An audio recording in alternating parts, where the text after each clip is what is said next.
और इस बीच आपको सीधे यूपी विधानसभा ले चलते हैं, जहां मुख्यमंत्री योगी आदित्यनाथ क्या कुछ कह रहे हैं, सुनिए। अपने व्यवहारिक जगत में देखते हैं और इसलिए हमारे यहां हमेशा बुजुर्गों, वयोवृद्धों को सम्मान दिया गया है। और हमारे यहां तो ये मान्यता है कि जो वो सभा नहीं होती है जहां कोई वयोवृद्ध न हो, बुजुर्ग न हो। और मैं इसलिए आपका अभिनंदन भी करूंगा इन सुझावों के लिए, और इसलिए मैं भी एक वयोवृद्ध को अपने साथ बिठा के रखता हूं करना चाहिए।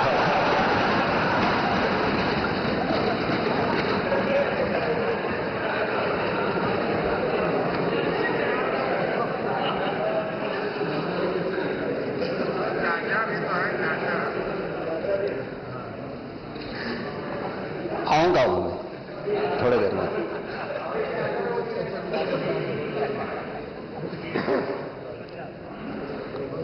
महोदय, सप्लीमेंट्री डिमांड के बारे में चर्चा हो रही थी कि क्या आवश्यकता थी।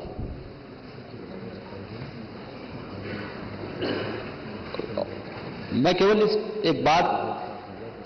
हमें विरासत में जैसा उत्तर प्रदेश मिला था और जैसा उत्तर प्रदेश आज है, हमने श्रद्धेय अटल जी की इन पंक्तियों से सीधे प्रेरणा प्राप्त की है कि आदमी को चाहिए कि वो जूझे, परिस्थितियों से लड़े, एक स्वप्न टूटे तो दूसरा गढ़े। और उत्तर प्रदेश के लिए जो स्वप्न बनाए गए थे उसको साकार करने के लिए सरकार के द्वारा जो प्रयास समय समय पर प्रारंभ हुए हैं, उन्हीं को साकार रूप प्रदान करने के लिए सरकार ने अपने बजट के दायरे को बढ़ाया। फरवरी में ही हमने अपना मूल बजट पारित करके अपना वित्तीय वर्ष अप्रैल में ही बजट की कार्रवाई को हमने आगे बढ़ा दिया था। 24-25 का जो मूल बजट था, जैसा कि आपने अपने उद्बोधन में भी कहा, और हमारे यहां माननीय नेतागण जितने भी हमारे कांग्रेस की नेता श्रीमती आराधना मिश्रा मोना जी ने, जनसत्ता पार्टी के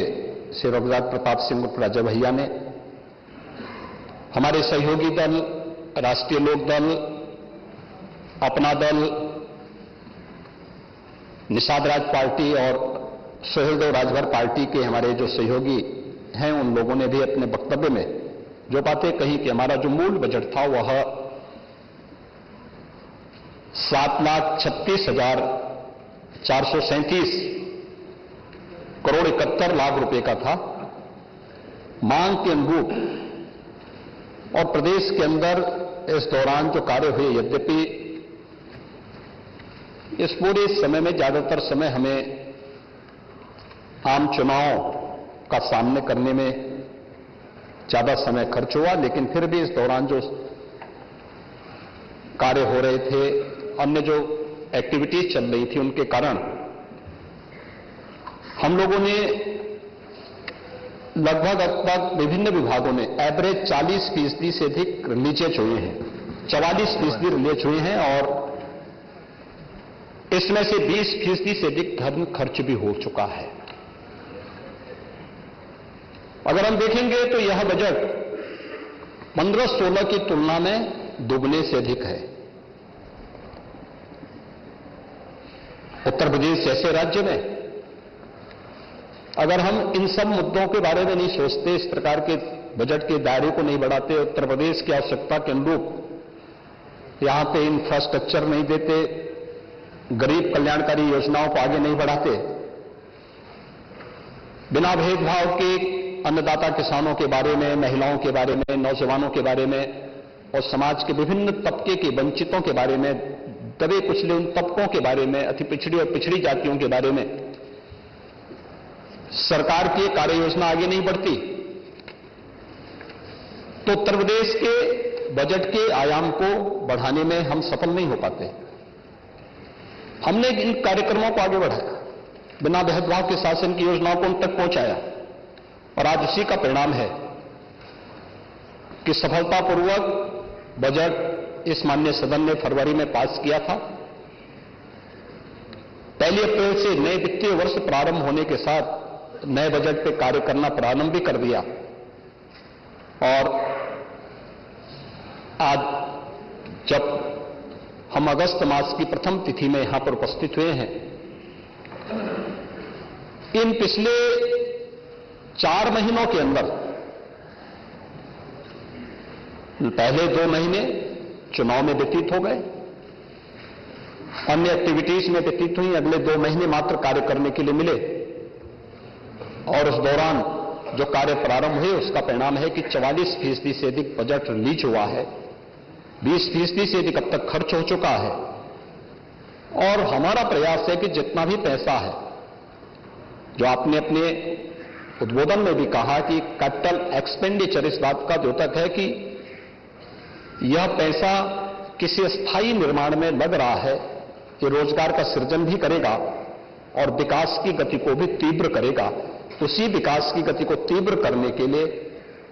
उत्तर प्रदेश को देश की सबसे बड़ी अर्थव्यवस्था के रूप में स्थापित करने के सरकार के अभियान का वो हिस्सा है और पिछले 7 वर्ष में जो प्रयास प्रारंभ हुए उसी का परिणाम है कि हम बजट के दायरे को दोगुना करने में सफल हुए। प्रदेश के अंदर प्रदेश की जो जीडीपी थी, अगर हम इसे 2015-16 की तुलना में देखें तो ये दुगने से अधिक बढ़ी है। अगर हम प्रति व्यक्ति आय को देखें, पर कैपिटा इनकम को देखें, ये दुगने से अधिक बढ़ी है। ये दिखाता है हमारी दिशा सही है, उत्तर प्रदेश एक सही दिशा में आगे बढ़ा है और उसी सही दिशा को एक नई गति देने के लिए जो नए मद बनाए गए हैं, उस मद में हम लोगों ने इस नए सप्लीमेंट्री बजट की आवश्यकता पड़ी, जिसमें 12,209 करोड़ 93 लाख रुपए का इस सप्लीमेंट्री बजट हम लोगों को मानसून सत्र में लाना पड़ा है। और इसके साथ ही उत्तर प्रदेश का ये बजट वर्ष 24-25 का लगभग 7.5 लाख करोड़ के आसपास पहुंचता है, जो उत्तर प्रदेश की आबादी की दृष्टि से देश के अंदर अन्य राज्यों से हम तुलना करते हैं तो ये माना जा सकता है कि उत्तर प्रदेश देश के अंदर